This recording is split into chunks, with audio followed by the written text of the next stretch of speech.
مغربی دنیا کو میں نے بڑے قریب سے دیکھا ہے. پتہ ہے وہاں کے لائر سے بھی میں ملتا ہوں, میں کوشش کرتا ہوں ان لوگوں سے ملوں جو انٹلیکچوئل کہتے ہیں نا, جسے جو وہاں کے سسٹم کو جانتے ہیں.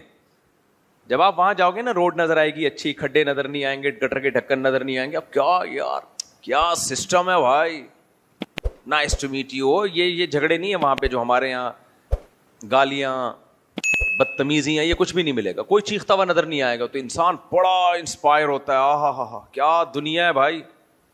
لیکن اندر ڈیپ میں جاؤ گے تو پتہ چلے گا بھائی معاملہ کچھ اور ہے. اب آپ مجھے بتاؤ, یورپ میں بعض کنٹری اتنا پیسہ ہے ان کے پاس, 100 سال کے کمبختوں نے گولڈ پیٹرول ذخیرے کیے ہوئے ہیں, پھر بھی ٹیکس لے رہے ہو عوام سے. یہ ظلم نہیں ہے؟ اور ٹیکس بھی کتنا لے رہے ہیں؟ آپ کی تنخواہ کا 40%, آدھا. اور کہتے ہیں ہمارے ہاں تعلیم فری, ہمارے ہاں علاج بولو فری. یار بے شرمو, فری کہاں سے ہے؟ فری کدھر سے ہو گیا؟ یہ تم کس بیس پہ لوگوں سے 40% لے رہے ہو؟ فری کہاں سے ہو گیا؟ کہہ رہے نہیں جی ملک کیسے چلے گا جو تمہارے پاس اتنے وسائل ہیں, تجارت کے ذریعے کماتے ہو, پورٹ کے ذریعے کماتے ہو, ملک میں جو خزانے دفن ہیں انہیں کیوں نہیں استعمال کرتے؟ اس بات بتاؤ کتنا ٹیکس لے رہے ہیں؟ 40% ٹیکس. اور الو بنائے ہوئے قوم کو کہ ہمارے ہاں علاج فری, ہمارے ہاں تعلیم فری. لوگ بھی الو بنے ہوئے ہیں ماشاءاللہ. لیکن چونکہ سسٹمیٹک ہے ہر چیز, بعض چیزیں غلط ہوں لیکن سسٹمیٹک ہوں تو اچھی لگتی ہیں, اور بعض چیزیں ٹھیک ہوں لیکن سسٹم سے نہ ہو تو بری لگتی ہیں. اس کی میں ایک مثال دے دوں آپ کو. کہیں فری میں بریانی بٹ رہی ہے, یہ بری ہے یا اچھی ہے؟ اچھا کام ہے, بولو نا یار. فری پھوکٹ میں بہترین نلی بریانی رواج والی بٹ رہی ہے فری میں, انسانیت کی خدمت اس میں زیادہ ہے یا نہیں ہے؟ دوسری طرف بریانی بٹ رہی ہے ڈبل قیمت پہ, یہ انسانیت کی خدمت ہے؟ بولو نہیں ہے. لیکن جو ڈبل قیمت پہ بک رہی ہے وہ ٹوکن سسٹم ہے. آپ پیسے آن لائن جمع کرائیں, آپ کے گھر ڈبہ صاف ستھرا سا پیک پہنچ جائے گا, آپ اسے کھولیں کھائیں, اس کے ساتھ ایک رائتا فری. سمجھ میں آ رہی ہے بات؟ پیسے ڈبل ہیں. اور یہ جو فری میں بٹ رہی ہے نہ کوئی لائن لگی ہوئی ہے, دھکم پیل, اور کوئی ایک پہ چڑھ رہا ہے کوئی دوسرے پہ چڑھ رہا ہے, اور وہ شاپریں اٹھا کے ایسے پھینک رہا ہے, جس بعض دفعہ ایک کے بجائے 2 کیچ کر کے, یعنی ایک بندہ 2 تھیلیاں کیچ کر کے لے جا رہا ہے. خدمت تو میرے بھائی یہ فری پھوکٹ والی زیادہ ہے, لیکن چونکہ سسٹمیٹک نہیں ہے, دیکھنے میں اس کا جو امپریشن جائے گا وہ بہت برا جائے گا. لوگ کہیں گے اس ملک میں کوئی نظام ہے ہی نہیں, یہ قوم بددیانت ہے, کنجوس ہے, کرپٹ ہے. حالانکہ نہیں بھائی, سخی ہے. سخی ہے تو بھی تو فری پھوکٹ میں بانٹ رہی ہے, اور وہ کمبخت ڈبل قیمت لے رہا ہے. لیکن چونکہ سسٹمیٹک ہے, پیکنگ اچھی ہے, وہ کہہ رہا ہے ڈبل قیمت کے بعد پیکنگ تھوڑی سی 5 روپے لگتے ہیں. یار کیا جا رہا ہے, ٹوکن سسٹم میں 1 روپے کا ٹوکن آئے گا وہ بھی دے دو, وہ پھر بھی ڈبل کما رہا ہے. لیکن چونکہ سسٹم ہے تو دیکھنے میں وہ اچھا لگے گا. نہیں آئی میرا خیال ہے بات؟ تو ان لوگوں نے لوگوں کے مالوں کو ہتھیایا ہوا ہے, لیکن ایک سسٹم کے تحت ہتھیایا ہے. اسلام اس سسٹم میں رکاوٹ ہے, تبھی تو ان کو اسلام پسند نہیں ہے. اسلام پتہ ہے کیا ہے؟ ہر چیز میں آ جاتا ہے. کیوں؟ اسلام نام ہے خدا کے, اللہ کے قوانین کا. کس کا نام ہے اسلام؟ بولو, اللہ کے قوانین. اب جب اللہ کے قوانین ہیں تو اللہ دھاندلیاں نہیں کرنے دیتا, نہ مالی دھاندلی کرنے دیتا ہے, نہ حقوق کے نام پہ استحصال کرنے دیتا ہے. جیسے ان لوگوں نے خواتین کے حقوق کے نام پہ اتنا پروپیگنڈا کیا ہے, عورت کی آزادی, عورت کے حقوق دھیلے کے نہیں ملے اس کو. اللہ تعالیٰ نے جب قوانین بنائے عورت کے حقوق کے, تو اللہ نے کہا کہ یہ عورت, اس کے باپ پر اس کا سارا خرچہ ہے, شادی کے بعد اس کے شوہر پہ اس کا سارا خرچہ ہے, باپ اس کو وراثت سے محروم نہیں کر سکتا. انگریز نے وراثت سے بھی محروم کیا اس کو, ہے بھائی, شوہر پہ اس کا خرچہ بھی نہیں ڈالا, لیکن حقوق بہت ہیں. دیکھنے میں آپ جائیں گے نا تو لگے گا یہاں خواتین کیا ہیں, بڑے زبردست حقوق ہیں, کیونکہ شوہر ذرا سی اونچی آواز سے بات کرے پولیس آ جائے گی. تو سسٹمیٹک کیا ہوا ہے چیزوں کو, جس سے ڈسپلن کی وجہ سے لگتا ہے بڑا زبردست. ہمارے ہاں فون کرے گا پولیس والے کو تو پولیس والا وہ نہیں آئے گا. عورت اگر پولیس کو فون کرے گی تو پولیس والے کو ڈر ہوگا میری بیوی نے فون کر دیا تو میرا کیا ہوگا, کیا کہہ لے. سمجھ آ رہی ہو؟ تو اس لیے میرے بھائی کفر سے کبھی دھوکہ نہ کھایا کرو. ہم نے بڑے بڑے بزرگوں سے بات سنی ہے, کفر میں خیر نہیں ہو سکتی. اگر کفر میں خیر ہوتی نا, اللہ نے کافر کے کا ٹھکانہ جہنم نہ بنایا ہوتا. وَمَن لَّمْ يَحْكُم بِمَا أَنزَلَ اللَّهُ فَأُولَٰئِكَ هُمُ الْكَافِرُونَ. اللہ کہتے ہیں جو خدائی فیصلوں کو درست نہیں مانتے یہ کافر ہیں. اب مالی لحاظ سے دیکھو, اسلام میں ٹیکس کا مطلب کیا ہے؟ اسلام میں ایک دو آیتیں میں صرف ایک آیت اور ایک حدیث پیش کرتا ہوں جس سے فقہا نے کیا کیا نتائج نکالے ہیں. یا ایھا الذین آمنوا لا تأکلوا اموالکم بینکم بالباطل الا ان تکون تجارۃ عن تراض منکم. بس اے ایمان والو, کسی کا مال تمہیں کھانے کی اجازت نہیں ہے. اس سے پتا چلا ہر شخص اپنے مال کا مالک ہے. یہ پتا چلا کہ نہیں پتا چلا؟ اس کے مال پہ کسی دوسرے کو ذرہ برابر بھی تصرف کا حق نہیں ہے. اس میں گورنمنٹ بھی داخل ہے, گورنمنٹ کو بھی آپ کے مال کو ہتھیانے کی اجازت نہیں ہے. الا ان تکون عن تراض منکم, الا ان تکون تجارۃ عن تراض منکم, الا یہ کہ تجارت کے طریق پر ہو اور وہ بھی آپس کی مکمل رضامندی سے. تجارت میں تجارت بھی آتی ہے لیکن تجارت کے ضمن میں اجارہ بھی آتا ہے. اجارہ بھی ایک قسم کا تجارت ہے نا, منافع بک رہے ہیں کہ آپ اپنی کوئی چیز رینٹ پہ دے رہے ہو, کرائے پہ دے رہے ہو. ملازمت بھی اس میں آ گئی ہے کہ اس کے مزدور کو رکھا ہوا ہے آپ نے, جاب, اس کے منافع گویا کہ آپ خرید رہے ہو اور اس کو متعین معاوضہ دے رہے ہو.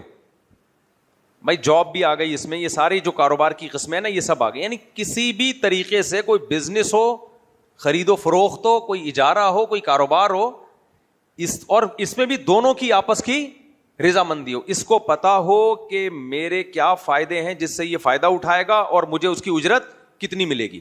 تبھی حضرات فقہا نے بیع فاسد کا ایک باب باندھا ہے کہ اجرت مجہول ہو تو خرید و فروخت ناجائز ہو جاتی ہے, پتہ ہی نہیں ہے کتنا کمیشن ملے گا.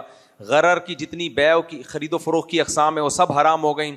اس تالاب میں مچھلیاں ہیں, پتہ نہیں کتنی ہیں, آپ نے کہا یہ ساری مچھلیاں اتنے پیسے میں تمہاری ہوئیں, پتہ نہیں کتنی مچھلیاں نکلے ہیں. یہ خرید و فروخت اسلام میں کیا ہے؟ بولو حرام. بھائی پتہ ہی نہیں ہے کتنی. اللہ کہہ رہے تراز, رضا ہو آپس کی, تو رضا جب ہی ہوگی نا جب پتہ تو ہوگا کیا مل رہا ہے. اسلام میں ایک چیز ہے خیار رؤیت. آپ نے بغیر دیکھے کوئی چیز خرید لی اور کہا بس مٹی ہے, پتھر ہے, سونا ہے, میرا ہے, ڈبے میں جو بھی نکلے, آپ کو دیکھنے کے بعد پھر بھی رائٹ ہوگا کہ آپ اس کو واپس کر سکتے ہیں. کیوں؟ آپ نے دیکھے بغیر جب چیز خریدی تو آپ زبان سے تو کہہ رہے ہو کہ میری رضا ہے, میں خوشی سے لے رہا ہوں, لیکن اس کے کہنے کا اعتبار نہیں ہے. جب آپ نے دیکھی نہیں ہے تو آپ کیسے کہہ سکتے ہو میں خوشی سے لے رہا ہوں؟ اس لیے حضرات فقہا نے بیان کیا کہ آپ نے بغیر دیکھے کوئی چیز خریدی, ڈبہ کھولنے کے بعد آپ کے پاس یہ رائٹ ہے کہ آپ اس کو واپس کر سکتے ہو. اس کو کہتے ہیں خیار رؤیت. رؤیت کسے کہتے ہیں؟ بولو نا, دیکھنے کو. کیونکہ دیکھے بغیر آپ کیسے, یہ تو جوا ہو گیا, ڈبے میں کیا نکلے پتہ نہیں. یہ ساری جو خرید و فروخت کی اقسام فقہا نے اسی آیت سے استدلال کیا کہ آپس میں کسی قسم کا کوئی ابہام بولو نہیں ہونا چاہیے, کوئی ابہام نہیں ہونا چاہیے. اچھا, اب سود کو حرام قرار دیا, اس کی ایک وجہ پتہ ہے کیا ہے؟ دیکھو کسی بھی, اب تھوڑا خشک موضوع ہو رہا ہے, میرا خیال ہے بور تو نہیں ہو رہے آپ لوگ. میں ذرا سا علمی اور ٹیکنیکل قسم کا موضوع چھیڑتا ہوں تو میں چہرے لوگوں کے پڑھنا شروع کر دیتا ہوں. بیچ میں پھر میں 2-4 منٹ بعد 4 شادیاں کا چوکا لگاتا ہوں, ایک دم نارمل ہو جاتے ہیں, زبردست.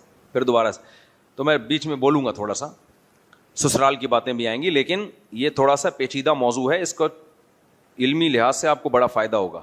دیکھو سود جو حرام ہے نا, اس کی ایک وجہ اصل تو یہ ہے کہ اللہ نے حرام کر دیا, بس ہمیں وجہ جاننے کی ضرورت نہیں ہے.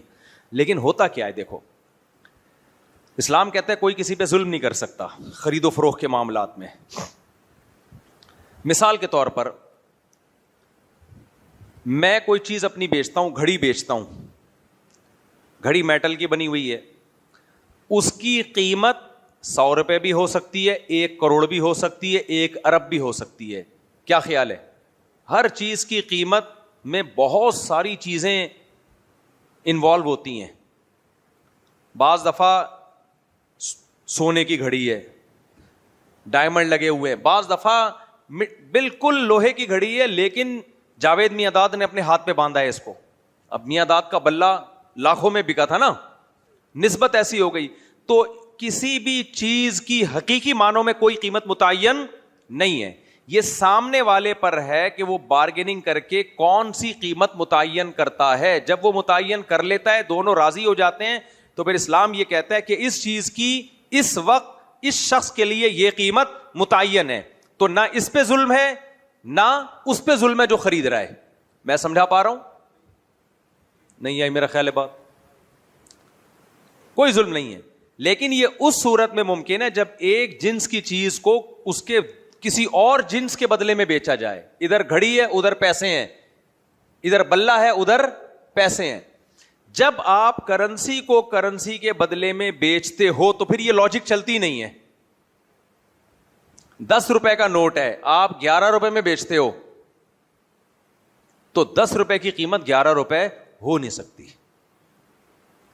اس میں شریعت کہتی ہے جو 11 دے رہا ہے نا, اس پہ ظلم ہو رہا ہے کہ یہ ہے 10 کا, تو یہ 11 کس بات کے لے رہا ہے. اس کو ہم کہتے ہیں فقہ کی اصطلاح میں کہ یہ جو اضافی 1 روپے ہے یہ خالی عن العوض ہے, اس کا کوئی معاوضہ اس کو نہیں مل رہا. بھائی 10 روپے کے بدلے میں جو 11 روپے آپ کو دے رہا ہے, تو وہ جو ایک اضافی دے رہا ہے, وہ اضافی کیا ہے؟ خالی عن العوض, اس کا کوئی معاوضہ نہیں مل رہا اس کو. بھائی 5 روپے کا بلہ 5 کروڑ میں جب بک رہا ہے, تو ہم پورے 5 کروڑ کو کہیں گے یہ بلے کے مقابلے میں ہے, اس کو اس کے مقابلے میں وہ بلہ مل رہا ہے جو بلے بلے ہوئی تھی, جس سے ہماری آخری بال پہ چھکا مارا تھا. یا کوئی بھی وجہ ہوگی, اس کو بے وقوف نہ بنایا جا رہا ہو اس میں کسی کو, بس کسی بھی وجہ سے کسی چیز کی قیمت کم بھی ہو سکتی ہے. اور اب دیکھو ہم نے سولر پلیٹیں لگائی, میں نے اپنے گھر میں اچھا خاصا خرچہ کر دیا, انورٹر لگایا ٹھیک ٹھاک مہنگا, اور بڑا خوش ہو گیا کہ چلو یار ایک دفعہ کا خرچہ ہو گیا, میرے 4 گھر ہیں, اب ہم اے سی بھی لگائیں گے اور نہائیں گے ٹھنڈے ٹھنڈے پانی سے گرمیوں میں, ہے بھائی, فریج میں پانی ٹھنڈا کریں گے اور ٹھنڈا ٹھنڈا پانی سے نہائیں گے, بل نہیں آئے گا, انجوائے کریں گے. جیسے ہی میں سولر پلیٹیں لگا کے فارغ ہوا کہ نیٹ میٹرنگ کے ذریعے ہم کے الیکٹرک کو بجلی, جو اضافی بجلی ہوگی ان کو دیں گے اور بجلی بچائیں گے, گورنمنٹ نے پالیسی کیا کر دی, وہ انتظار کر رہے تھے یہ لگائے تو صحیح. گالیاں تو بہت نکلی دل سے. اب وہ انورٹر ڈبہ ہے میرے لیے, کوئی لے ہی نہیں رہا مجھ سے. میں نے تو لاکھوں میں خریدا تھا وہ, میں کوئی پبلسٹی نہیں کر رہا کہ کسٹمر آئے, میں تو مثال دے رہا ہوں.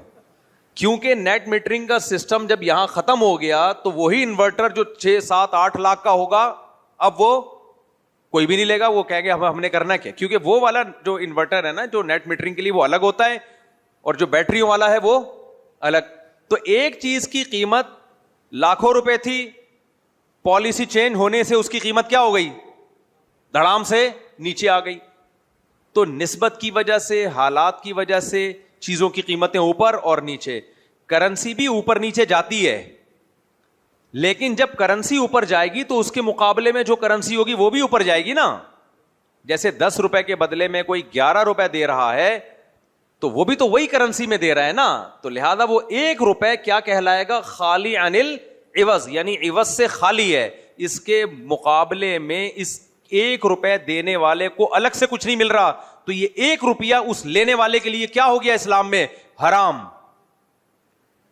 سمجھ میں آیا؟ سود میں یہی ہے, آپ 1 کلو آٹا دے کے 1.5 کلو آٹا نہیں خرید سکتے. یہ آدھا کلو جو اضافی آئے گا یہ کیا ہوگا, حرام. کیوں؟ خالی عن العوض ہے یہ. اب سمجھو میں کہنا کیا چاہ رہا ہوں یہ فلسفہ سمجھا کے. اسلام میں وہ تجارت جس میں آپ کا پیسہ جا رہا ہو اور اس کے مقابلے میں آپ کو کچھ نہ مل رہا ہو, یہ حرام ناجائز ہے. اس کو ظلم سمجھا گیا ہے کہ ایک آدمی کے پاس سے پیسہ تو جا رہا ہے, اس کے بدلے میں اس کے پاس کچھ آ نہیں رہا. آپ حیران ہوں گے کہ مالی جرمانے کی جتنی شکلیں ہیں چاروں اماموں کے نزدیک ناجائز ہیں. کیوں؟ وہ کہتے ہیں قرآن نے بھی اور حدیث میں بھی. حدیث میں آتا ہے لا یحل مال امرئ مسلم الا بطیب نفس منہ، مسلمان کا مال اس کی دل کی خوشی کے بغیر حلال نہیں ہے. وجہ اس کی ہے کہ جب آپ کسی کو پنشمنٹ کے طور پہ اس سے پیسے لیں گے، پنشمنٹ کے طور پہ، تو یہ پیسے کس چیز کے بدلے میں لے رہے ہو؟ آپ کیسے، اس نے جرم کیا ہے تو پیسے آپ لے کے استعمال کیسے کرو گے اس کو؟ کیونکہ پیسہ اس کا ہے، آپ کے لیے اس کی پرمیشن کے بغیر استعمال کرنا جائز بولو نہیں ہے. کیونکہ جرم اس نے کیا ہے، اس جرم کی وجہ سے آپ کے لیے اس کا پیسہ کیسے حلال ہو گیا؟ لاجک سمجھ میں آ رہی ہے کہ نہیں آ رہی ہے؟ بھائی جرم اس کا، اس کو سزا ملنی چاہیے. اس سزا کی بھی گنجائش ہے جس کو کہتے ہیں تعزیر فی المال. حدیث میں اس کی مثالیں کچھ ملتی ہیں. کچھ لوگوں کو سزا کے طور پر ان کے مال کو جلایا گیا، تو علامہ ابن تیمیہ رحمہ اللہ 7ویں 8ویں صدی کے بڑے عالم گزرے ہیں، انہوں نے تعزیر بالمال کی اجازت دی ہے نا. انہوں نے کہا نہیں، اسلام میں پیسے سے بھی سزا دی جا سکتی ہے. لیکن ان سے خطا یہ ہوئی کہ وہ مثالیں دی ہیں جو تعزیر فی المال کی ہیں. علماء نے بیان کیا حضرت سے غلطی ہوئی، تعزیر فی المال اور تعزیر بالمال میں فرق نہیں کر پائے. تعزیر فی المال کہتے ہیں مال جلا دیا جائے سزا کے طور پر، اور بالمال کہتے ہیں مال لے لیا جائے.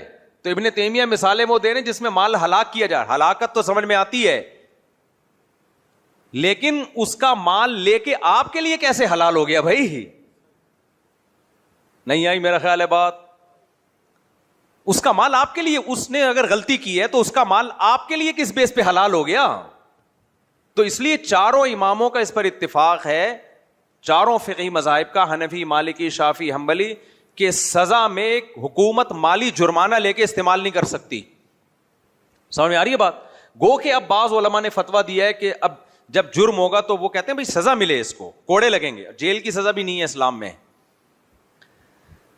یہ سارا غلیظ نظام ہم پر ان گوروں نے مسلط کیا ہے جن کو آج ہم اپنا باپ مانتے ہیں. آپ ان کی جیلوں کو جا کے دیکھو اندر سے، خدا کی قسم باہر کی دنیا الگ ہے، اندر کی دنیا الگ ہے. 20 سال سے بندے جیلوں میں پڑے ہوئے ہیں، اور پتہ ہے جیلوں کا نظام ایسا ہے 20 سال کے بعد کوئی کرمنل جب جیل سے نکلتا ہے نا، اگر وہ 100 انسانوں کو قتل کر کے جیل میں گیا ہے، 20 سال کے بعد وہ 200 کو قتل کرتا ہے. سمجھ میں آ رہی ہے بات؟ کیونکہ جیل میں وہ ڈپریشن کا مریض بن جاتا ہے، کرمنل بن کے آتا ہے. کیا پیارا نظام ہے اسلام کا سزاؤں کا یار. کیوں اس کی زندگی جیل میں ڈال کے برباد کر رہے ہو؟ سزائے دے کے فارغ کرو اس کو. اس کو کہتے ہیں دیسی سزائیں، کوڑے مارو. اسلام میں کیا ہے؟ قتل کیا ہے، مقتول کے وارثوں کے حوالے کرو. آپ کا بندہ مارا ہے نا، یہ ریاست کا جرم نہیں ہے، یہ کس کا جرم ہے؟ بندہ آپ کا مارا ہے نا. آپ کے پاس اتھارٹی ہے کہ دیت لے کے چھوڑ دو یا قصاص لے کے قتل. یہ دیت جو ہے نا، یہ اس جان کا معاوضہ ہے، یہ خلاف قیاس ہے. خلاف قیاس کہتے ہیں کچھ مالی معاوضے اللہ نے رکھے ہیں، وہ اللہ کے رکھنے سے جائز ہو گئے ہیں. آئی بات سمجھ میں کہ نہیں ہے؟ جیسے ناک کے بدلے میں ناک یا پھر دیت ناک کی. تو یہ اسپیسیفک جن چیزوں کو شریعت نے، اللہ نے بنا دیا قانون، ان میں تو ٹھیک ہے، اس کے علاوہ ٹھیک نہیں ہے. یعنی اس کے علاوہ آپ خود سے کسی کو جرم کے بدلے میں پیسے نہیں لے سکتے، بلکہ جرم کے بدلے میں کوڑے ہیں. چور کی سزا کیا ہے؟ ہاتھ کاٹ دیا جائے. قاتل کی سزا کیا ہے؟ کوئی سزا نہیں ہے قاتل کی. اسلام کہتا ہے حکومت نہیں سزا دے گی قاتل کو. قاتل کو مقتول کے وارثوں کے حوالے کیا جائے گا، چونکہ قاتل مجرم حکومت کا نہیں ہے. حکومت کو تھوڑی نقصان پہنچایا اس نے مقتول کے وارث کو نقصان. کسی کا شوہر قتل کر دیا تو بیوی بچوں کو نقصان ہے، اولاد کو. تو قاتل سے ان کی اولاد یا ان کی بیوی یا تو قصاص لے گی یا اپنے شوہر کی دیت لے کے اس کو بولو چھوڑ دے گی. 1-1.5 ہفتے کے اندر ختم. میں سمجھا پا رہا ہوں اپنی بات؟ بھائی تمہیں یہ بندہ یا تو انتقام کی آگ جو بھڑک رہی ہے تمہارے اندر، بندہ مارنا ہے، گورنمنٹ اس قاتل کو پکڑے گی، بولے گی مارنا ہے تو ٹھش کر کے مار دو اس کو، اور ابھی فیصلہ کر لو کہ مارنا ہے یا دیت لے کے چھوڑنا ہے. تمہارا بندہ گیا، تمہارا نقصان ہے، یہ پیسے ہیں، چل بھائی نکل پتلی گلی سے. سمجھ میں نہیں آ رہی بات؟ قتل خطا میں بھی ایسے ہی غلطی سے بندہ مر گیا, اسلام کہتا ہے کوئی جیل ویل نہیں ہے, پکڑو. ہاں جیل اس دوران جس دوران کیس چل رہا ہے اور بندے کے بھاگنے کا ڈر ہے تو پھر جیل کے اندر حبس کیا جا سکتا ہے اس کو کہ بھاگ نہ جائے کہیں. جس دوران کیس چل رہا ہے تو کیس جیسے ہی ختم ہوگا, بھائی آپ پہ قتل ثابت ہو گیا ہے, غلطی سے آپ نے مارا ہے, ڈرائیونگ کے دوران بندہ اڑا دیا آپ نے, جو آپ کی نیت نہیں تھی, اب قصاصاً تو قتل نہیں کیا جائے گا, لیکن 60 روزے آپ نے رکھنے وہ سزا کے طور پر, باقی دیت دینی ہے. اب ایک بندہ کہے گا کہ یار میں نے جان کے بندہ نہیں مارا تو مجھ پر اتنی لاکھوں کروڑوں روپے بنتے ہیں دیت کے, تو اسلام کہتا نہیں اکیلے آپ پہ نہیں ہے, بلکہ آپ جہاں جس کمپنی میں جاب کرتے ہیں, جس کو دیوان کہا جاتا ہے, جس کے رجسٹر کے تحت سب آتے ہیں, وہ پوری کمپنی 3 سال میں ان کی تنخواہوں سے یہ کٹے گا, اور 3 سال میں یہ دیت. کتنا آسان کر دیا نا. کیوں؟ یہاں قاتل کو سزا دینا مقصد نہیں ہے, بلکہ مقتول کو کے وارثوں کو جو نقصان ہوا ہے اس کی تلافی مقصد ہے. میں سمجھا پا رہا ہوں اپنی بات؟ آپ کو بھی نیند آ رہی ہے ماشاء اللہ؟ روزہ تھا اچھا. تو یہاں قاتل کو سزا تو اللہ نے کہا 60 روزے رکھو, وہ سزا بہت ہے اس کے لیے, لگاتار 60 روزے. اب ہے مقتول کا جو نقصان ہوا ان کی تلافی کیسے ہوگی؟ اللہ نے کہا بہت آسان ہے تلافی. بھائی اس ادارے میں جس میں جاب کرتا تھا وہ سارے اب ایک دوسرے کے ساتھ تعاون کریں نا. کمپنی میں 1000 افراد ہیں, ان سب پہ 3 سال میں دیت ڈیوائڈ ہو جائے گی, ان کے 50-50 روپے کٹ رہے ہوں گے ہر مہینے.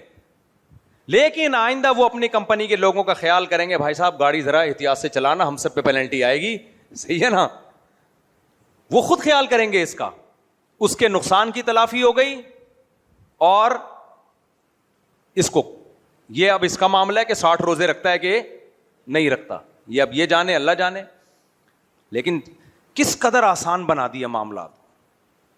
آپ ان ملکوں میں جا کے دیکھو جو بڑے تہذیب کے ٹھیکیدار بنتے ہیں, جیلوں میں 20 اور کیس چلتے ہیں, سماعتوں پہ سماعتیں, تاریخوں پہ تاریخیں. میں نے تو کورٹ میں گیا ہوں ان ملکوں کی, ہوائی باتیں نہیں کر رہا, دیکھا ہے نظام بالکل وہی ہوتا ہے جو ہماری عدالتوں میں ہوتا ہے. ہم سمجھتے تھے وہاں بہت کوئی راکٹ سائنس چلتی ہوگی, کچھ بھی نہیں ہوتا. جج صاحب آگے بیٹھتے ہیں, ایسے آئیں گے, ہاں بھائی کیس لاؤ, 26 مئی 2028, چل بھائی, یعنی تاریخ دی جاتی ہے. کیا مذاق بنایا ہوا ہے یار, اتنے اور وکیلوں کی چاندنی, اور انصاف فری تو بالکل بھی نہیں ہے. ہمارے کچھ مذہبی اسکالر وہاں جا کے تقریر کر کے آئے, یہاں انصاف ہے, تو مجھے لوگوں نے کہا مفتی صاحب ان سے بولو یہ لطیفے اپنے ملک میں سنائیں, یہاں پر آ کے نہ سنائیں, یہاں لوگ ہنستے ہیں کہ کیسی باتیں کر رہے ہیں. اور بھائی ہمارے ملک میں جو عدالتوں کا نظام ہے یہ انگریز کا مسلط کردہ ہے, یہ مولویوں کا بنایا ہوا نہیں ہے, یہ انگریزوں کا مسلط کردہ سڑا ہوا نظام ہے. جو ہماری جب ہمارا اپنی مغل بادشاہوں کی حکومت تھی, جو اسلامی نظام تھا, بہت کلیئر, بہت صاف ستھرا. آج بھی سعودی عرب کی عدالتیں جا کے دیکھو, ابھی تک وہاں انگریز کے اس طرح سے دخل اندازی نہیں ہے. میں نہیں کہہ رہا 100% درست ہیں, پوری دنیا میں آپ وزٹ کرو گے آپ کو سعودی عرب کی عدالتوں کا نظام آج بھی دنیا سے اچھا نہیں, بہت سے بھی زیادہ اچھا نظر آئے گا آپ کو. وہاں پہ 1 سے 1.5 ہفتے میں نمٹا دیتے ہیں وہ فیصلے. ہمارے یہاں دیکھو کیا نظام ہے تاریخوں پہ. اور وہاں وکیلوں کی, میں جس کو بھی دیکھتا ہوں ان ملکوں میں وکیل بن رہا ہے, ابے تو وکیل کیوں بن رہا ہے؟ کہہ رہے ہیں یار جو وکیلوں کی چاندنی ہے نا یہاں پہ, کیونکہ چھوٹی چھوٹی باتوں پہ کیس ہوتے ہیں, اور وکیل کے بغیر کیس, قانون اتنا پیچیدہ ہے کہ وکیل کے بغیر کیس کر نہیں سکتے. وکیل کو پتا ہو اتنی پیچیدگیاں قوانین میں, تو مزے کس کے ہوتے ہیں؟ بٹا دیں ماشاء اللہ ماشاء اللہ. تو مزے کس کے ہوتے ہیں؟ وکیلوں کے. تو رنگ رلیوں پہ زمانے کی نہ جانا اے دل, یہ خزاں ہے جو بانداز بہار آئیے. لیکن ہے ہر چیز سسٹمیٹک, سمجھ آ رہی ہے بات؟ چیزیں کیا ہیں؟ یہ ساری بدماشیاں ایک سسٹم کے تحت ہو رہی ہیں, تو دیکھنے میں بڑا اچھا. مثال کے طور ہماری عدالت میں جاؤ گے, پاؤں رکھنے کی جگہ نہیں ہوگی, وکیل ایک دھکے دے کے جائے گا کوئی ادھر. پہلے تو رکشہ والا جب عدالت تک لے کے جائے گا وہ کمر کی ریڑھ کی ہڈیاں خراب کر دے گا آپ. پھر وہاں جاؤ گے گٹکے کے نشانات نظر آئیں گے. پھر گرمیوں میں بھی, جون میں بھی, گرمیوں والا وہ انہوں نے اتنا موٹا کوٹ پہنا ہوا ہوگا, آدمی کہے گا تو ویسے پگھل جائے گا وکیل ٹینشن سے. تو وہ لباس اب تک انہوں نے چینج نہیں کیا. انگریز کا وہ کوٹ اتنا موٹا وہ سردیوں کی وجہ سے تھا, ٹھنڈے علاقے کے لوگ ہیں ہم, جون میں بھی ہمارے وکیل وہی پہن رہے ہیں. یہ تو غلامی دیکھو یار کیا سسٹم ہے ماشاء اللہ. خیر, لیکن آپ کو وہاں یہ نظر نہیں آئے گا, بہت زبردست خوبصورت, ایسا صاف ستھرا, آپ کہو گے سبحان اللہ, مزہ آ گیا بھائی. خیر, تو میں اپنے اصل ٹاپک کی طرف آ جاؤں, میں بیان سے بہت زیادہ ہٹ گیا ہوں آج. تو اسلام کا جو نظام ہے نا میرے بھائی, اس کا کوئی متبادل, میں مالی جرمانے کی بات کر رہا تھا, چاروں اماموں کا اس پر اتفاق ہے کہ پنشمنٹ کے طور پر, دیت کے طور پہ لیا جا سکتا ہے, کیونکہ اس کی اللہ نے اجازت دی ہے, اور وہ خلاف قیاس ہے. خلاف قیاس کا مطلب بس وہ اللہ نے بنا دیا کہ ناک کے بدلے میں ناک یا اس کی دیت, آنکھ کے بدلے میں آنکھ یا اس کی دیت, ان کو مال متقوم دیت کے حق میں قرار دے دیا گیا بس. اب اگر کوئی جرم کرتا ہے تو اسلام کہتا ہے کوڑے لگاؤ اس کو. کیا لگاؤ؟ پنشمنٹ دو اس کو, جو بھی اس کے حساب سے سزا بنتی ہے وہ نہ. اسلامی حکومتوں میں ہمیشہ سے ایسا ہی ہوتا تھا, پیسے نہیں لیے جاتے تھے. پیسوں کے بعد رشوتوں کا نظام شروع ہوا, اور مالدار کے پاس پیسے زیادہ ہوتے ہیں, غریب کے پاس پیسے کم ہوتے ہیں, وہ سزاؤں میں بھگت رہا ہوتا ہے. ایک عجیب گندا نظام ہے. لیکن بہرحال اس زمانے میں کچھ علماء نے اجازت دی ہے مالی جرمانے کی. اس کی وجہ یہ ہے کہ مجھے تو ابھی تک اطمینان نہیں ہے, کیونکہ چاروں فقی مذاہب بھی ایک بات پر جمع ہے کہ مالی جرمانہ حرام ہے. تو یہ چاروں جب جمع ہو جائے نا تو وہ بہت مضبوط دلیل ہوتی ہے, اور دلیل سب کی یہی ہے کہ بھائی کسی کا مال آپ کیسے استعمال کر سکتے ہو اجازت کے بغیر. یہ تو کسی کے لیے, نہ حکومت کے لیے جائز ہے نہ عوام کے لیے جائز ہے. لیکن اس زمانے میں بعض علماء نے فتویٰ دیا ہے کہ گنجائش اس لیے ہے کہ سزائیں دینا ہر ایک کے لیے ممکن نہیں ہے, اس کو پکڑیں گے. اب جیسے سگنل توڑ کے آپ چلے گئے, اب گورنمنٹ اگر چالان نہیں لے گی تو کیا کرے گی؟ اتنے لوگوں کو پکڑ کے کوڑے کون لگائے گا؟ یا پولیس والے کے ہاتھ میں کوڑا دے دو, وہ پھر وہ ناجائز استعمال نہ شروع کر دے. تو ضرورت اور حاجت کی وجہ سے بعض علماء نے گنجائش دی ہے کہ مجبوری میں جائز ہے, واللہ عالم. ابھی آپ جانیں, وہ علماء جانیں, ٹھیک ہے نا. لیکن اسلام میں قانون یہی ہے کہ کسی کا مال دوسرے کے لیے حلال نہیں. اس پہ اور بہت ساری جزیات ہیں کہ مالی جرمانے کی جب اجازت, ہاں اس میں یہ بھی ہے کسٹم میں جو چوری کی گاڑی, جو اللیگل گاڑیاں, کسٹم چوری والی گاڑیاں, گاڑی تو چوری کی نہیں ہوتی لیکن گاڑی کسٹم چوری کر کے ملک میں انٹری کرتی ہے, اس کو بھی ضبط کر لیا جاتا ہے. اور جو گاڑی لے کر آیا اس کو ثواب کے علاوہ کچھ بھی نہیں ملتا. یہ بھی حرام اور ناجائز ہے. سمجھ میں آ رہی بات؟ اس نے کسٹم چوری کیا, اللیگل کام کیا. اول تو یہ ٹیکس کا نظام ہی ایک سمجھ سے بالا تر ہے, لیکن چلو اب کہتے ہیں کہ جی مجبوری ہے اس زمانے میں حکومت کی, مان لیتے ہیں جی مجبوری ہوگی. تو کیا اب نان کسٹم گاڑی کو گورنمنٹ پکڑ کے ضبط کر لیتی ہے, حالانکہ وہ گورنمنٹ کی گاڑی نہیں ہے, وہ جس نے خریدی ہے اس کی گاڑی ہے. اب خدائی قانون کیا کہتا ہے؟ اسلام شخصی ملکیت کا قائل ہے, ایسا ہے یا نہیں ہے؟ اسلام کہتا ہے حکومت اس چیز کی مالک ہے جو حکومت کے پیسوں سے خریدے جائے.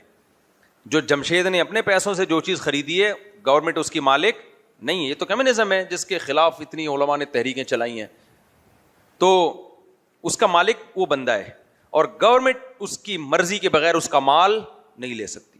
اگر اس نے کسٹم پے کیے بغیر اللیگل گاڑی لے آیا ہے تو دو طریقے ہو سکتے ہیں, یا تو اس کو سزا دی جائے یا گاڑی ضبط کر لی جائے کہ جب تک کسٹم پے نہیں کرو گے تمہاری گاڑی تمہارے حوالے نہیں کی جائے گی. اس سے زیادہ گاڑی ضبط کر کے بیچ کے پیسے کھانے کا تو ممکن ہی نہیں ہے. اسی وجہ سے ایسی گاڑی خریدنا بھی جائز نہیں ہے, کیونکہ یہ چوری کی گاڑی کہلائے گی. آپ کہہ سکتے ہو کسی نے چوری تھوڑی, بھائی گورنمنٹ چوری کر رہی ہے. یہ گاڑی جمشید کی تھی اور پکڑ کس نے لی؟ گورنمنٹ نے لے کے اس کو نیلام کر رہی ہے. تو نیلام کر کے پیسے یا تو اس کو دینا, پیسے بھی نہیں مل رہے. تو میرے بھائی چوری جیسے جمشید کے لیے حرام ہے, حکومت پاکستان کے لیے بھی اسی طریقے سے حرام ہے. گورنمنٹ لوگوں کا مال کی محافظ ہے, لوگوں کے مال کو ضائع کرنے کا سبب حکومت نہیں بن سکتی ہے. یہ ایسے 2 اور 2 4 کی طرح مسائل ہیں جو بالکل کلیئر کر کے حضرات فقہا نے بیان کر دی ہیں. اور بنیاد کیا ہے اس کی؟ کہ کسی کا مال اس کی پرمیشن کے بغیر حلال نہیں ہے. اب جو ٹیکس کا نظام ہے اس کو سمجھو, یہ کتنا ظالمانہ نظام ہے جو دنیا میں مسلط کیا ہے. ٹیکس کا مطلب کیا ہوتا ہے خوب سمجھیں, ادھر توجہ ہے کہ نہیں ہے؟ اسلام یہ کہتا ہے, حضرات فقہا نے یہ بیان کیا ہے کہ اب کسی سے اس کا مال تو لیا جا نہیں سکتا پرمیشن کے بغیر, لیکن علماء نے بیان کیا کہ کچھ اجتماعی ضرورتیں ایسی ہوتی ہیں جو سب کے لیے ضروری ہیں, اور وہ فری میں نہیں ہوتی, اس پہ سب کا پیسہ خرچ ہونا ضروری ہے.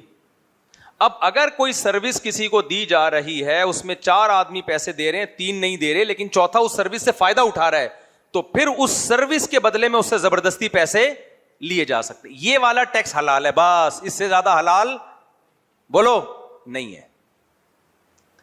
مثال کے طور پر گلی میں سڑک ڈل رہی ہے جو سب کا فائدہ ہے, یا محلے میں کوئی ڈیولپمنٹ کا کام ہو رہا ہے جس میں سب کا فائدہ ہے. حکومت کہتی ہے گٹر کے ڈھکن لگیں گے سیکٹر 10 نارتھ کراچی میں, تو سیکٹر 10 نارتھ کراچی سے حکومت سب گھروں پہ ڈیوائڈ کرے, سب گھروں سے اتنا پیسہ ہوگا اور اتنے گٹر کے ڈھکن آئیں گے اور اس طرح سے فٹ ہوں گے. اس میں اگر کوئی گھر پیسے نہیں دے رہا تو زبردستی لیے جا سکتے ہیں. وجہ اس کی ہے کہ اس میں یہ تو اجتماعی ضرورت ہے بھائی, بس یعنی جتنی ضرورت ہے اتنا لیا جا سکتا ہے, ضرورت سے زائد نہیں لیا جا سکتا. اور ضرورت میں اور عیش میں فرق ہے. ضرورت کہتے ہیں اگر یہ نہ لیے جاتے لتضرر, نقصان ہوتا لوگوں کو, نقصان سے بچنے کے لیے تو لیے جا سکتے ہیں, اضافی سہولتوں کے لیے نہیں لیے جا سکتے. سمجھ میں نہیں آ رہی میرا خیال ہے بات؟ تو آپ کا کیا خیال ہے, گورنمنٹ کے پاس اتنے وسائل نہیں ہوتے کمانے کے کہ گٹر کے ڈھکن بھی خود ہی اپنے پیسوں سے لگا دے؟ اور ہو کیا رہا ہے دنیا بھر میں, تیل کے ذخائر ہیں, سونے کے ذخائر ہیں 100 سال کے, اور ٹیکس کتنا لیا جا رہا ہے 40%. اب کوئی ان سے پوچھے کہ یہ جو 40% آپ تنخواہ داروں سے ٹیکس لے رہے ہو, فائدہ تو اس سے سب اٹھا رہے ہیں, جب روڈ بنے گا تو تنخواہ دار کے علاوہ بزنس مین بھی فائدہ اٹھائے گا.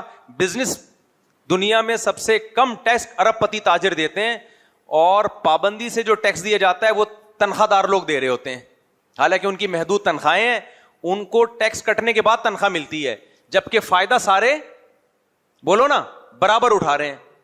یہ کیا, اس کو چوری ڈکیتی ہلکا لفظ ہے اس کے لیے, صحیح ہے نا, لیکن یہ بڑی ایک سسٹمیٹک ہے, لہذا نہ ان کو چور کہا جاتا ہے نہ ان کو ڈکیت کہا جاتا ہے. جب حکومتی ایسے قوانین علماء کے سامنے آتے ہیں, علماء فتویٰ لکھ کے دیتے ہیں کہ یہ ناجائز ہے ناجائز ہے, تو لوگ کہتے ہیں ان کو مولویوں کو تو مفتیوں کو تو ناجائز کے علاوہ کوئی لفظ آتا ہی نہیں ہے. بھائی مفتی کا کام ہے خدائی قانون بنانا, بتانا, تو وہ جہاں جہاں اللہ نے ظلم کو روکا ہے نا مفتی بتا دے گا. آپ کو برا اس لیے لگے گا کہ آپ کی عیاشی اس میں ختم ہو رہی ہے, عیاشی ختم ہو رہی ہے. اس لیے علماء نے ٹیکس کے بارے میں ایک اصول یہ بیان کیا. پہلا اصول یہ بیان کیا کہ جتنی ضرورت ہو اتنا لیا جا سکتا ہے, اس سے زیادہ نہیں لیا جا سکتا. ایک بات. نمبر 2, جن جن لوگوں کو سروسز دی جا رہی ہیں خاص انہی لوگوں سے لیا جائے گا, ان سے نہیں لیا جائے گا جن کو سروس نہیں مل رہی ہے.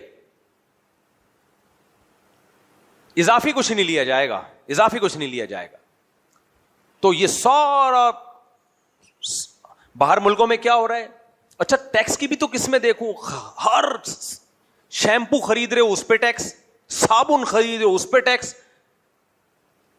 یعنی میں ایک مثال دیتا ہوں, نارتھ کراچی میں فرض کرو سڑکیں بن رہی ہیں, فرض کرنا, تصور میں نہیں لے کر آنا, ڈپریشن کے علاوہ کچھ بھی حاصل نہیں ہوگا, کچھ بھی حاصل نہیں ہوگا. میں نے تو اس گلی میں جانا چھوڑ دیا ہے, کل میں پرسوں گیا ہوں, اتنی گندی ہو گئی ہے ہماری گلی, اتنی گندی ہو گئی ہے. میں نے کہا اس طرف سے میں جاؤں گا ہی نہیں, میں نے راستہ بدل لیا, دوسری طرف سے جاتا ہوں, جہاں بھی جاتا ہوں وہ تھوڑی کم گندی ہے. تو اب اس علاقے میں ڈیولپمنٹ کا کام ہو رہا ہے, اس علاقے کے لوگوں سے سب برابر کی سہولتیں اٹھا رہے ہیں نا, تو سب کو اسے برابر لو, لیکن برابر نہیں لیا جا رہا. جس نے 6 دفعہ صابن خریدا اس سے 6 دفعہ لیا جائے گا, جس نے 2 دفعہ صابن خریدا اس سے بولو 2 دفعہ لیا جائے گا. ہے عجیب سی بات ہے یا نہیں ہے؟ یہ ظلم ہے یا نہیں ہے؟ میں نہیں کہہ رہا ٹیکس نہ دیں, جو بھی ہے دے دیں, ورنہ ملک اور بیٹھے گا, اور اگر دیں گے تو اور فائدہ ہوگا, آپ تھوڑے سے اور امیر ہو جائیں گے. خیر, تو ہم کیوں غریبوں کے مرتا دیکھنا چاہیں. بہرحال ٹیکس دے دیا کریں, اچھے بچوں کی اچھے شہری ہونے کی علامت ہے. آپ اپنی ذمہ داری پوری کریں, اللہ ان کمبختوں سے خود ہی پوچھے گا. تو اب جتنی ضرورت ہو اتنی, لیکن کیا ہے, جو 6 دفعہ صابن خرید رہا ہے اس سے 6 دفعہ, جو 2 دفعہ شیمپو خرید رہا ہے اس سے 2 دفعہ, جو گاڑی خرید رہا ہے اس سے 300 گنا 200 گنا ٹیکس, حالانکہ اس کے گٹر کے ڈھکن بھی اتنے ہی لگ رہے ہیں. صحیح ہے نا.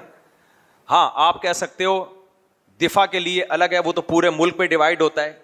بھائی سیکٹر 10 کے ڈھکن کی بات نہیں ہے نا, تو ٹھیک ہے پورے ملک کو آپ سامنے رکھ کے لوگوں سے ٹیکس لو, متعین ٹیکس ہونا چاہیے نا. یہ عجیب بات ہے, جو جتنی دفعہ خرید رہا ہے اتنی دفعہ ٹیکس, جس کی تنخواہ 50,000 سے زیادہ ہو گئی اس پہ دھڑام سے اتنا زیادہ ٹیکس. سب غلیظ ظلم کا نظام, پلید نظام, جس کا نہ کوئی سر, جس کا نہ کوئی پیر. اور سارا امپورٹ کیا ہوا کہاں سے ہے؟ ان لوگوں سے ہے جو اپنے آپ کو دنیا میں سب سے بڑے تہذیب اور انصاف کے ٹھیکیدار کہتے ہیں. حالانکہ صرف اتنا ہوا ہے کہ جو ڈکیتیاں ہوا کرتی تھی نہیں پہلے زمانے میں, اس کو کاغذ پہ لا کے ایک مسودے کی شکل میں ایک آرگنائز کر دیا اس کو. اتنا تو ڈاکو نہیں لوٹتا. یورپ کے کسی کنٹری میں میرے ایک دوست تھے, مجھے کہنے لگے کہ ان کی تنخواہ تھی 10 لاکھ نا, پاکستانی 10 لاکھ بنتی تھی.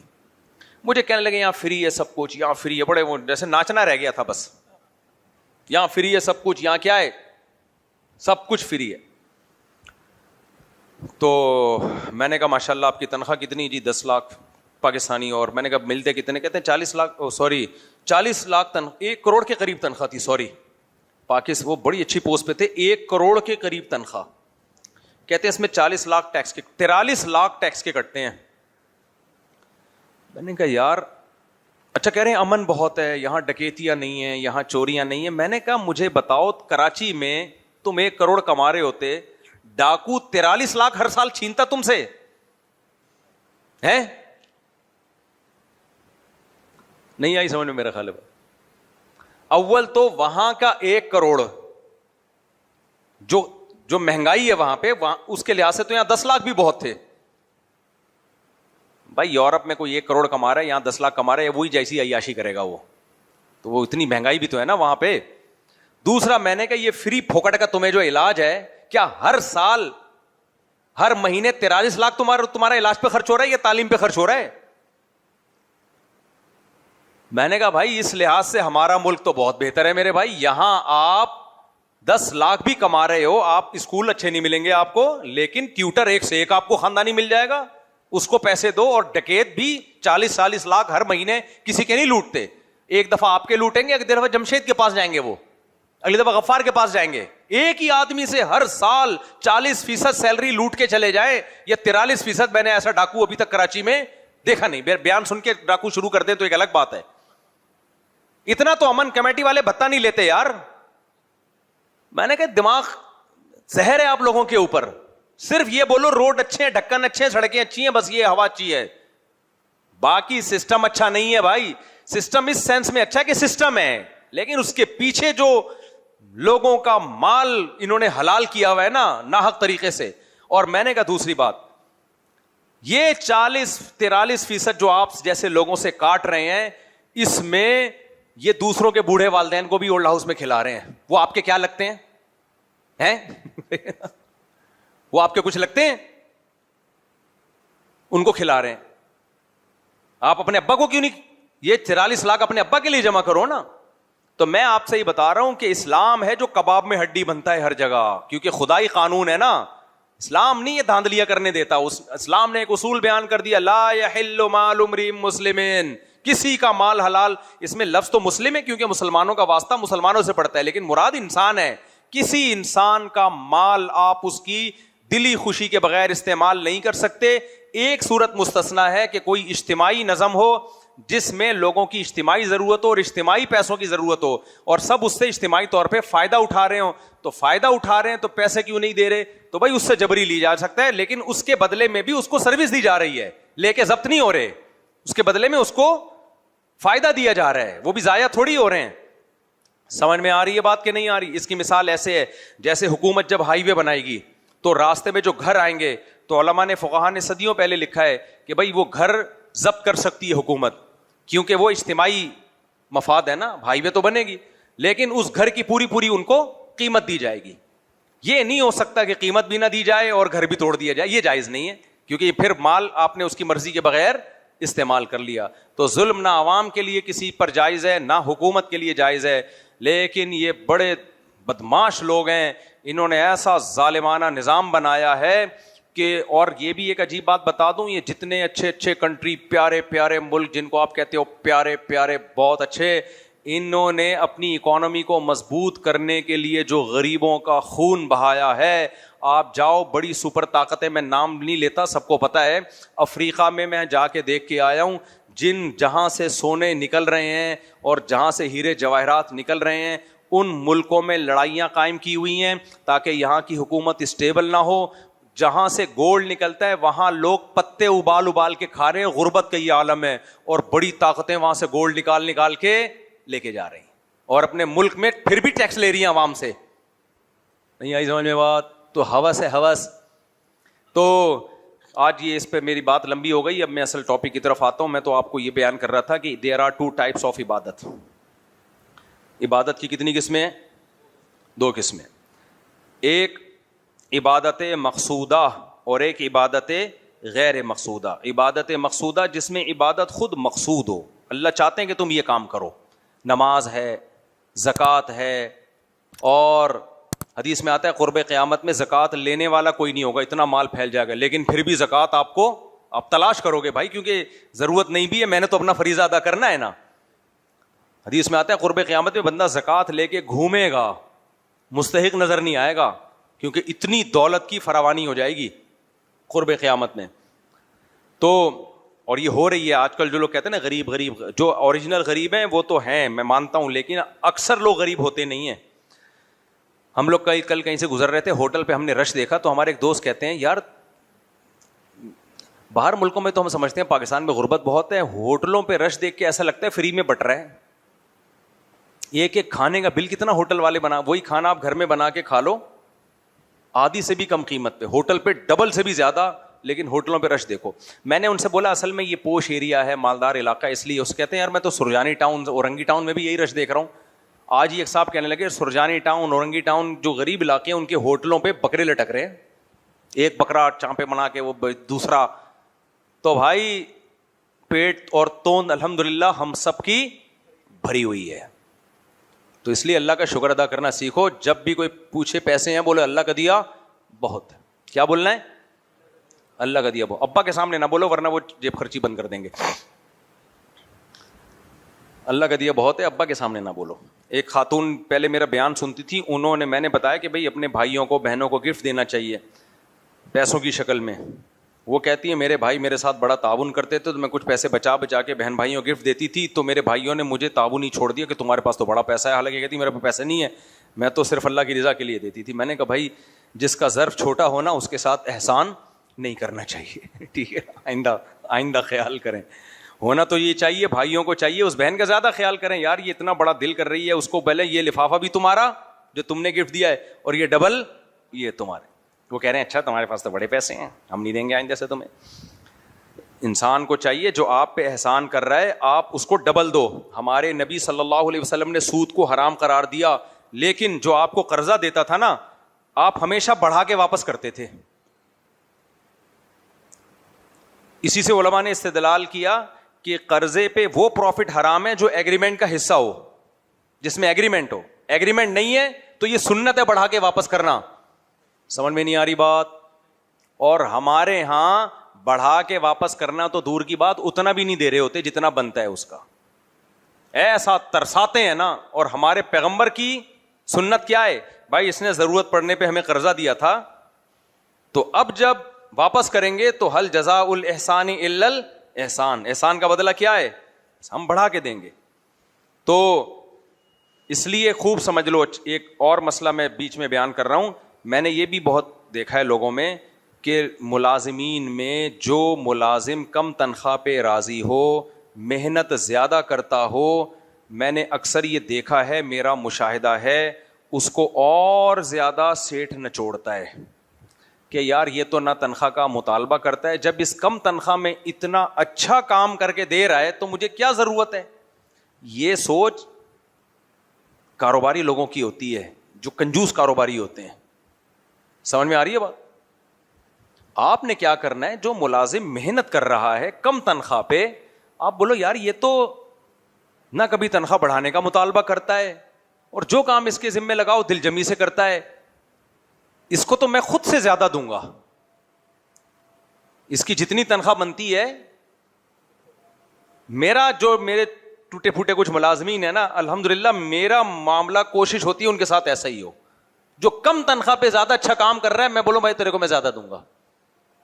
اور جو لچڑ بن کے ہر وقت بڑھا دو بڑھا دو بڑھا دو, اس کی نہیں بڑھاؤ. وہ کام کر نہیں رہا, وہ یا تو کام کر رہا ہو پھر بڑھا دو. ہمارا معاملہ الٹا ہے, جو بھکاری بن کے مانگتا رہے گا نا اس کو دیں گے, جو استغنا کے ساتھ کرے گا کام اس کو نہیں دیں گے. اسی طرح یاد رکھو, زکوٰۃ دینے میں, صدقات و خیرات دینے میں بھی یہ اصول بناؤ. جو مستغنی ہے, محنت کر رہا ہے, مزدوری کر رہا ہے, نہیں مانگتا, اس کو پرائیورٹی پر رکھو, ترجیح پر رکھو. جو مانگ رہا ہے اس کا درجہ اس کو دوسرے نمبر پہ رکھو.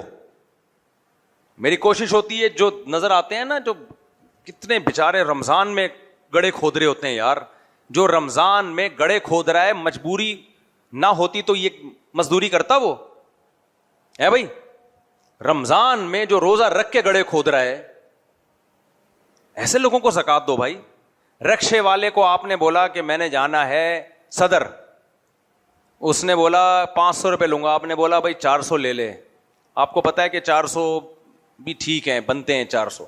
وہ پہلی دفعہ میں مان گیا, چلو یار 400 دے دینا, کیا بات, کوئی بات نہیں یار. آپ نے دیکھا بڑا دل کا آدمی ہے, چلو ٹھیک, اس کو 500 دے دو. جب وہاں پہنچے ہو تو کتنے دے دو, بولو کہ یار یہ 400 تو میرے اور 100 روپے میری طرف سے گریبی. ایسا کرتے ہیں لوگ. لچڑ پنا جو ہے نا, لچڑ پنا. ہاں, جو 500 کے بجائے 1000 مانگ رہا ہے نا, اس کو نہیں دو, وہ پہلے سے ہی لالچی ہے. بھائی آپ کو پتا ہے 500 بنتے ہیں, مجھے نہیں پتا صدر کے کتنے بنتے ہیں, ایسا نہ ہو آج کل تو 500 میں گٹکا نہیں آتا. تو مثال کے طور پر 1000 بنتے ہیں اور وہ 2000 مانگ رہا ہے, آپ کو پتا ہے بہت مانگ رہا ہے. ایسے لچڑ کو نیچے لے کر آؤ, اس کو ترسا ترسا کے دو. صحیح ہے. اپنا معاملہ بڑے دل کے لوگوں کے ساتھ بڑے دل والا رکھو, چھوٹے دل کے لوگوں کے ساتھ چھوٹے رکھو, ان کی اصلاح کے لیے. بولو تم لچڑ ہو, تم لچڑ ہی رہو گے ہمیشہ. تمہیں اللہ ایسے ہی روزی دے گا, بھکاری بن بن کے منہ گھسا گھسا کے روزی ملے گی تمہیں. اسی طرح میرے بھائی, شادی شدہ لوگوں کے لیے خاص پیکج ہے. تمہاری بیوی اگر تمہارا خرچہ کم کرا رہی ہے, تمہارے پیسوں کی حفاظت کر رہی ہے, آنکھ نہ کھل جائے کہیں آپ دیکھ رہے ہو خواب آ رہا ہے. بعض دفعہ یہ ہوتا ہے, ایسی باتیں سن کے آدمی کہتا ہے کہ جاگ رہا ہوں, سو رہا ہوں. اگر خرچہ کم کرا رہی ہے, وہ تمہارے ساتھ نہیں کہتی ہمیں سفر پہ اپنے ساتھ لے کے جاؤ, آپ کا خرچہ ہوگا, 2 بندوں کا کرایہ خرچ ہوگا, اور آپ جو ہے دیسی گھی مت لے کر آئیں, آپ کا بلا وجہ کا خرچہ ہو جائے گا, وہی ڈالڈا ہی صحیح ہے ہمارے یہاں جو چل رہا ہے, اور میری امی آ کے بیٹھ گئی ہیں, امی کو میں واپس بھیج رہی ہوں, آپ کا بلا وجہ کا. ہوتی ہیں ایسی خواتین بھی مارکیٹ میں پائی جاتی ہیں. اگر گوگل پہ سرچ کرو, اے آئی سے بولو شاید لے آئے کوئی ایسی. تو ایسی بیوی پہ زیادہ خرچ کرنا چاہیے. سمجھ میں آ رہی ہے بات؟ ہوتا نہیں, الٹا معاملہ ہوتا ہے, اس کو اور نچوڑتے ہیں. لچڑ پنا, مجھے اصل میں اس طرح کے لوگوں پہ غصہ پتہ نہیں کیوں آتا ہے. اس کو اور نچوڑتے ہیں. بھائی اس کے لیے وہ تمہارا پیسہ بچانے کی کوشش کر رہی ہے, دل کیا کر لو بڑا, بولا یار تجھے کھلائیں گے یار, ایسی چاہیے تھی ہمیں. کوئی بات نہیں بیگم, ہمارا پیسہ ہے کس کے لیے. لیکن ہوتا الٹا ہے, جو لچڑ ہوتی ہے اس کو کھلا رہے ہوتے ہیں.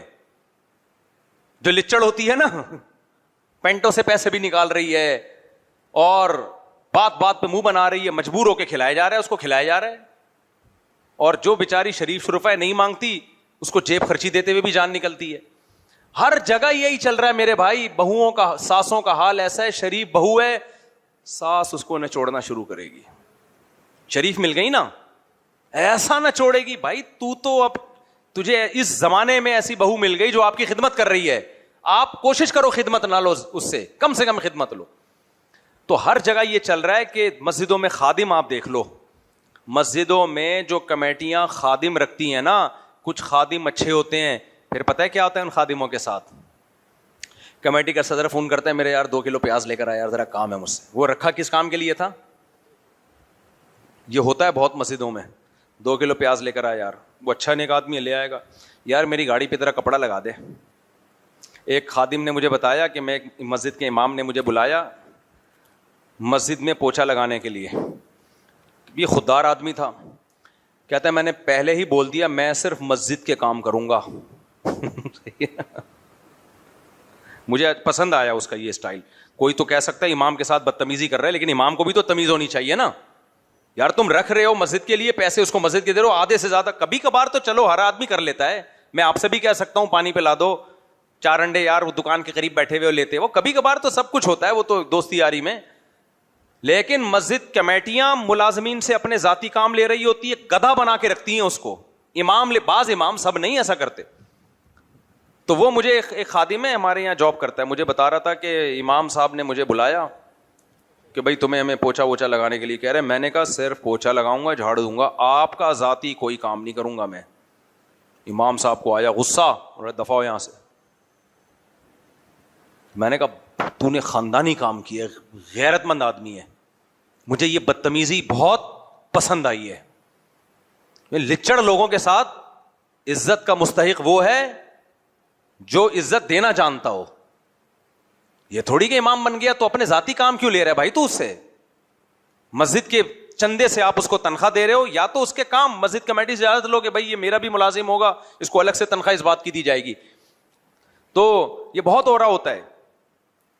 تو اب جو نیک باز آتے ہیں بیچارے ملازمین, وہ گدھے بنے ہوئے ہوتے ہیں. اب وہ جاب چھوڑ بھی نہیں سکتے, بے روزگاری ہے, ان کو کہیں اور جاب بھی نہیں ملے گی. وہ میرا الحمدللہ اب یہاں پوچھ لیں 20 سال سے کیا معمول ہے, جتنے مسجد کے ملازمین ہیں, میں اگر گھر کے کام لیتا ہوں الگ سے یا تو تنخواہ دیتا ہوں, اور جو تنخواہ پہ نہیں ہے تو الگ سے کوئی کام لیتا ہوں, اس کے الگ سے پیسے دیتا ہوں. یہاں مدرسہ تھا نا پہلے, مدرسے کے بچوں سے کبھی کام لینا ہوتا, محتمم کہتے ایک تو نابالغ بچوں سے نہیں, نابالغ بچوں سے کوئی بھی خدمت لینا حرام ہے, ناجائز ہے. خوب مسئلہ سمجھ لو, چاہے اسکول کے بچے ہوں چاہے مدرسے کے بچے ہوں, ان کے والدین کو یہ حق ہے کہ وہ ان سے خدمت لیں. کسی گلی محلے والے کو, کسی مسجد کو, کمیٹی کو, کسی کو بھی اجازت نہیں ہے کہ نابالغ بچے سے اپنے ذاتی کام لے. سمجھ میں آ رہی ہے بات کہ نہیں آ رہی؟ اور نابالغ بچے کا مال اس کی پرمیشن کے بغیر بھی حلال نہیں ہے. یہ جو بھی میں نے پورا مسئلہ بیان کیا ہے نا, مال کسی کی طیب خاطر حلال نہیں ہے, اس میں نابالغ بچہ داخل نہیں ہے. نابالغ یا بچہ یا بچی اپنی خوشی سے بھی مال دے گا تو بھی وہ آپ کے لیے حلال نہیں ہے. مسئلہ علماء نے بیان کیا, بچوں کو جو عیدی ملتی ہے وہ عیدی والدین استعمال نہیں کر سکتے. ہاں اس نیت سے استعمال کر سکتے ہیں کہ ہم انہی پہ خرچ کر دیں گے, یا والدین جو جیب خرچی دیتے ہیں اس میں وہ نیت کر لیں ہم ان کو لوٹا دیں گے, وہ بھی صرف والدین کی حد تک, کسی اور کے لیے تو وہ بھی جائز نہیں ہے. صدقہ جائز نہیں ہے, تبھی نابالغ بچے کے مال پہ زکوٰۃ بھی نہیں ہوتی. سمجھ میں نہیں آ رہی بات؟ نابالغ بچہ کسی غریب کو صدقہ کرے گا, وہ غریب کے لیے وہ صدقہ لینا جائز نہیں ہے, وہ واپس لوٹائے گا اس کو. نہیں آئی سمجھ میں؟ کسی نے نابالغ بچے کو ترغیب دی کہ زکوٰۃ نکالو, اس پہ زمان آئے گا. سمجھ میں آ رہی ہے بات؟ کیونکہ وہ نہ صدقہ دے سکتا ہے, کیونکہ وہ ابھی اس کا اہل ہی نہیں ہوا ہے کہ وہ اس میں سوچنے سمجھنے کی صلاحیت ہو. تو اتنے سخت احکام ہیں مال کے معاملے میں شریعت کے. یار ایک اس سے بڑی شریعت میں مالی معاملات کی اہمیت کیا ہو سکتی ہے کہ پیغمبر نے 2 لوگوں کا جنازہ نہیں پڑھایا, ایک خودکشی کرنے والے کا, ایک ان کا جس پہ قرضہ ہو. چوری نہیں کی انہوں نے, قرضہ لیا ہے. قرضہ حلال لینا حرام ہے حلال ہے؟ حلال کام کیا ہے, لیکن ادا کرنے سے پہلے دنیا سے چلے گئے. جنازہ رکھا ہوا ہے, صحابی رسول ہیں, نبی کے ساتھی ہیں, نبی جنازے سے انکار. کہ جب تک کوئی اس کی کفالت نہیں لیتا, ضمانت نہیں لیتا کہ اس کا قرضہ ادا کروں گا میں نہیں پڑھاؤں گا جنازہ. صحابہ بیچ میں سے نکل کے آتے تھے کہ یا رسول اللہ میں اس کا قرضہ میں ادا کروں گا, پھر نبی ہمارے جنازہ پڑھاتے تھے. یہ قرضے کے بارے میں جو حلال کام ہے, سوچو چوری کا کیا ہوتا ہوگا. آج ہم جن کے جنازے پڑھا رہے ہیں, اگر ہم بھی یہ سختی شروع کر دیں, کیا خیال ہے؟ تو لوگ کہیں گے میرے ابا کا جنازہ ہے, خدا کے لیے پڑھا لو مولوی صاحب, عزت رہ جائے گی میری. ابا اماں کا مہر کھا گئے تھے, اماں ابا کی پینٹ سے پیسے نکال کے کھایا کرتی تھیں, بچے ابا کی جائیدادیں کھا گئے, کسی کا بھی جنازہ نہیں ہوگا. اس لیے علماء نے نا کمپرومائز کر لیا سوسائٹی کے ساتھ. علماء نے کمپرومائز کر لیا ہے کہ چلتا ہے یار, اب اس زمانے میں کس کا جنازہ نہیں پڑھائیں, بس چلو سب کا پڑھا دو, ٹھیک ہے نا. ورنہ اصل حکم یہ ہے کہ جو قرضہ لے لیا اور واپس نہیں کیا اس کا جنازہ نہ پڑھایا جائے. پڑھائے لیکن عام لوگ پڑھائیں, پیغمبر یا جو مقتدی ہے مسجد کا امام ہے وہ نہ پڑھائے جنازہ. ہمارے ہاں ہے ان باتوں پر عمل. تو میں وہ جلدی سے بات کو سمیٹ کے ختم کروں, بات لمبی ہو گئی. آج پورا ٹاپک موضوع سے ہٹ گیا تو کوئی ایسی بات نہیں ہے. کوئی آپ نے ایم اے اسلامیات کا پیپر کی تیاری نہیں کر رہے ہو کہ کوئی لیکچر آپ کو جو کام کی باتیں سننے کو مل جائیں جس کا ہماری عملی زندگی سے تعلق ہے. یہ تو واضح و نصیحت کی مجلس ہے نا. اور میں بار بار بتاتا ہوں جب میں یہ نصیحت کر رہا ہوتا ہوں سب سے پہلے اپنے آپ کو کر رہا ہوتا ہوں. تبلیغ والے کہتے ہیں ہم سب سیکھنے والے ہیں, یہاں کوئی مینٹور نہیں ہے کہ میں کوئی آپ کا روحانی مقددہ اور پیشوا بن کے آپ کو سمجھا رہا ہوں ایسے کیا کرو ایسے نہ کیا کرو. مجھے خود بھی پتا ہے کہ میں کیسا کر رہا ہوں بھائی. تو پہلے تو میرے سے سوال ہوگا, اس لیے یہ تکرار کرتا ہوں, میرے اندر کوئی خامی ہے تو بھائی وہ ٹھیک ہو جائے, کیا خیال ہے؟ تو میرے اندر کوئی خامی ہے تو میں انسان کا بچہ بن جاؤں. تو ہم سب سیکھنے والے ہیں, تکرار ہے ان باتوں کی تاکہ سب کے اندر عمل آئے, اور کوئی کوتاہی ہے تو ہم سب توبہ استغفار کریں. تو بات کیا چل رہی تھی, بس 2 منٹ میں سمیٹوں اور نماز کا ٹائم ہے. عبادت مقصودہ اور غیر مقصودہ کی بات تو چل رہی تھی. یہ مالی معاملات, عبادت مقصودہ اور غیر مقصودہ کی بات تو چل رہی تھی. یہ مالی معاملات میں ایک اہم مثال آئی تھی میرے سامنے. کروانے میں بڑے عمر کے بچے بھیجو اور ان کو میں پھر الگ سے معاوضہ دیا میں نے ہمیشہ. کہتے یار یہ, میں نے کہا بھائی ان کے ماں باپ کر رہا ہے نہیں کر رہا ہے, جب پیسے ملیں گے تو سب دل سے کریں گے تو ان کا معاوضہ ہے. تو لیکن آپ دیکھو بھیڑ چال چل, اپنا شاگرد دو جس کے بارے میں اطمینان دو اور جس پہ 100% اطمینان بھی ہو. بعض دفعہ اطمینان نہیں ہوتا, وہ دل میں جو ہے نا کہہ رہا ہوتا ہے یار پھنس گئے یار ادھر آ کے, ڈوب کے زمین میں مر جاتے. بہت زیادہ نہیں کی لیکن جو تھوڑی بہت کی ہے, ایک دفعہ جوتے یہاں سے اٹھا کے وہاں رکھ دیا اور کون سے ہم نے خدمت کرنی ہے, لیکن ایک مثال دے رہا ہوں.